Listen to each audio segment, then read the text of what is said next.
frères et sœurs en Christ, bonjour. Un petit partage autour des textes bibliques qui nous sont proposés ce dimanche 4 février 2024, 5e du temps ordinaire. La première lecture nous vient du livre de Job, chapitre 7, le verset 1 à 4, puis 6 à 7. Pour la méditation, nous avons le psaume 146. La deuxième lecture, c'est Saint Paul qui va nous accompagner dans sa première lettre aux Corinthiens, le chapitre 9, du 16e au 19e verset, puis du 22e au 23e verset.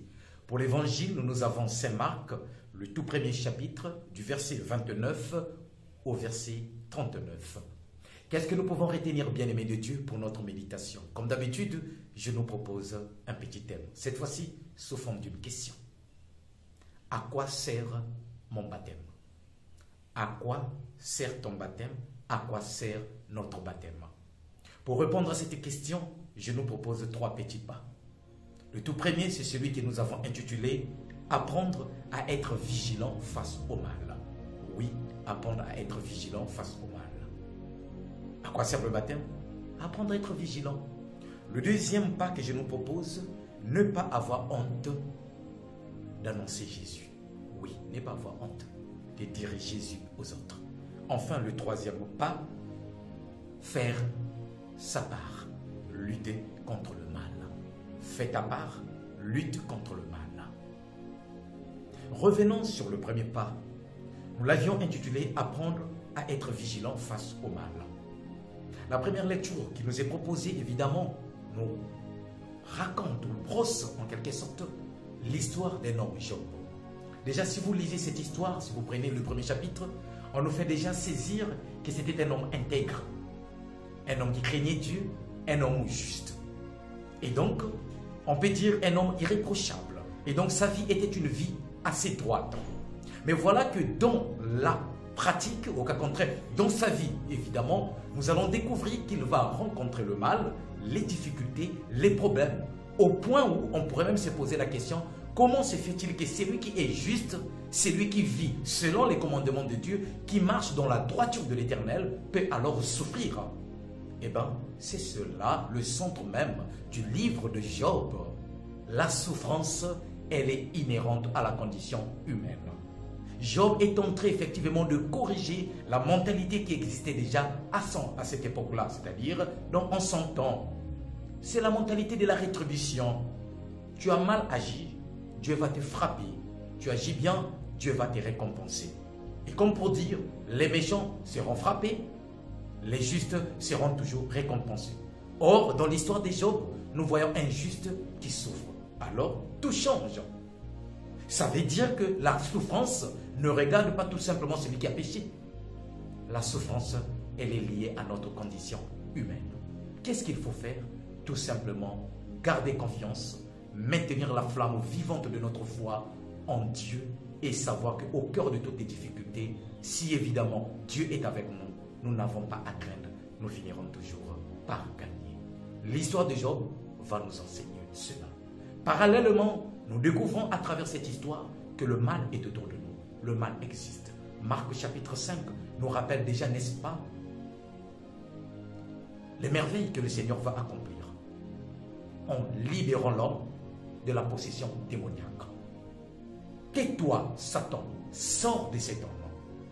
Déjà à travers ces paroles, on découvre que notre Dieu rejoint chacun de nous dans sa situation et veut nous libérer de toutes les possessions.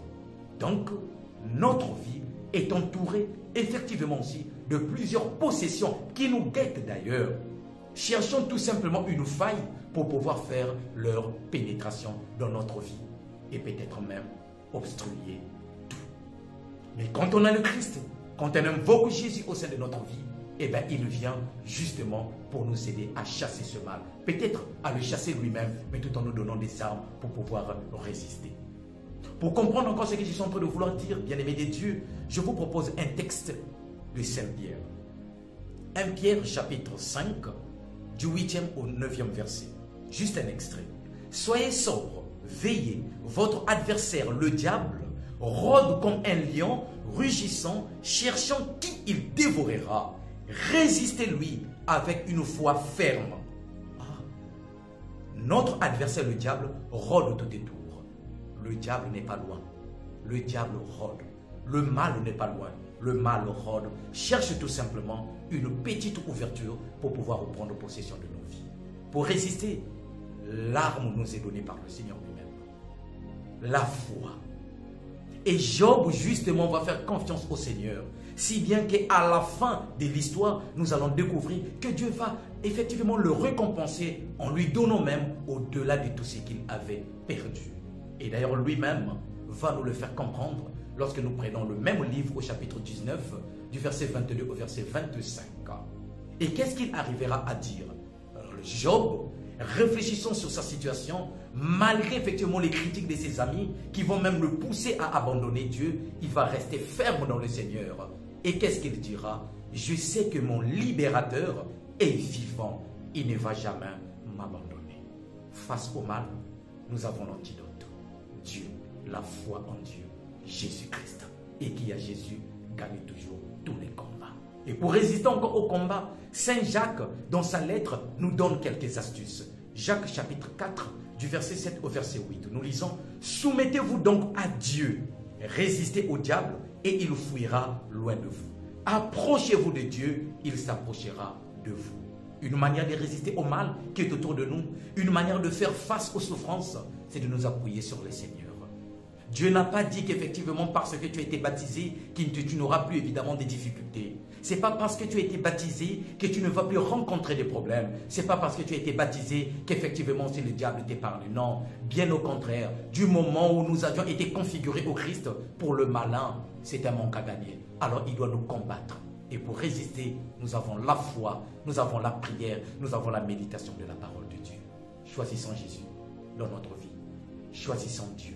Choisissons ses commandements et nous allons résister au mal. Et d'ailleurs, il s'enfuira lui-même. Si donc le mal s'enfuira lui-même, nous pouvons alors à notre tour communiquer ce Dieu-là qui nous libère chaque jour. D'où le deuxième pas que je vous ai proposé, n'est pas avoir honte de Jésus. Saint Paul, dans la deuxième lecture de ce jour, l'affirme très bien. Malheur à moi si je n'annonçais pas l'évangile. Autrement dit, ma vie a des sens que dans l'annonce de l'évangile. N'est pas annoncer l'évangile, c'est comme si je serais en train de me contredire. C'est comme si je serais en train de me régner moi-même. Je trouve la sève pour vivre ma vie humaine, ma vie chrétienne, grâce effectivement à l'annonce de l'évangile. Il n'a pas honte. Il a mis sa fierté dans la croix de Jésus. Les souffrances, il en a connu, mais il n'a pas abandonné. Une manière de nous inviter à ce que nous aussi ne puissions pas avoir honte de Dieu. Celui qui à la foi n'a pas honte de Dieu. Et il est prêt à annoncer ce Dieu-là. Peu importe les difficultés, peu importe les souffrances, les problèmes qu'il est en train de traverser, il sait qu'au-delà de ces souffrances, la joie gagnera, la victoire gagnera. Parce qu'avec Dieu, on est toujours victorieux. Pourquoi alors as-tu honte de Jésus? Tu rentres dans la salle, en classe, au travail, je ne sais où, bref, tu as l'occasion d'être avec les autres et on te demande de prier. La honte s'installe. Oh non, non, moi je ne peux pas. Tu as honte de Dieu. Tu as le chapelet avec toi. Dès que ton ami te pose la question, tu prends le chapelet, tu commences à... Tu as honte de Dieu. N'ayons jamais honte de Dieu. Affirmons notre foi.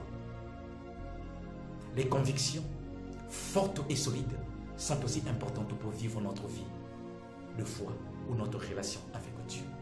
Lorsqu'on n'a pas des convictions bien-aimées de Dieu, on devient comme le vent, ou au contraire la paille que le vent peut balayer. N'ayons pas honte de Jésus.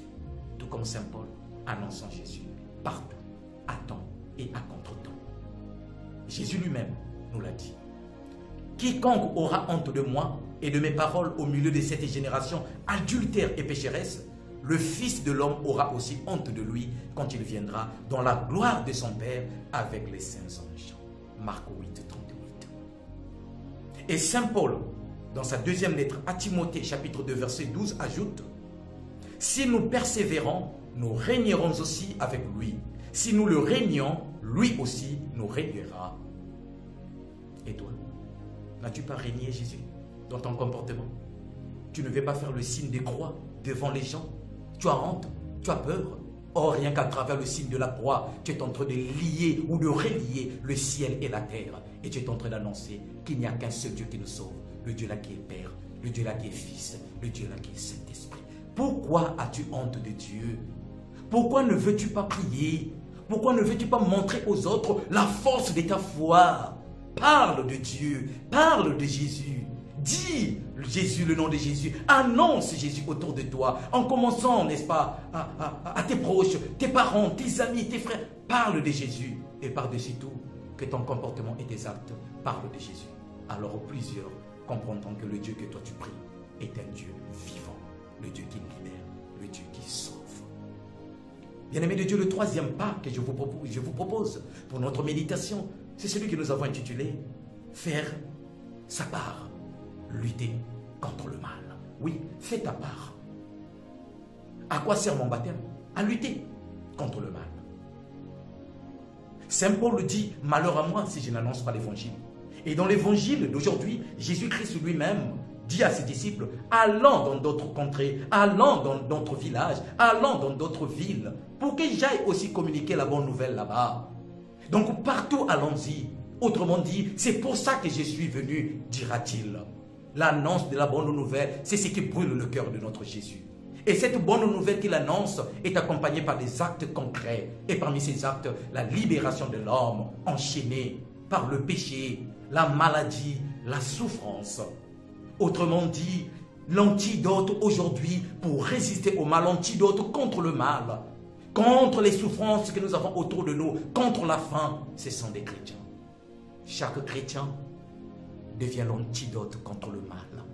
Chaque chrétien devient l'antidote contre la faim. Chaque chrétien devient l'antidote contre la souffrance.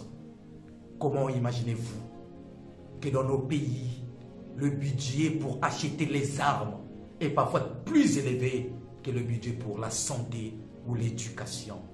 À qui la faute? À Dieu ou à nous-mêmes? Comment imaginer que nous sommes prêts à dépenser de fortes sommes d'argent pour acheter ce qui va tuer, plutôt que d'acheter ce qui va faire vivre, ce qui va protéger la vie? L'antidote contre le mal, c'est toi et moi. Alors avec Jésus, luttons pour que la vie triomphe et que partout on annonce que Jésus seul est Dieu. À quoi sert ton baptême? Bon dimanche et que Dieu vous bénisse.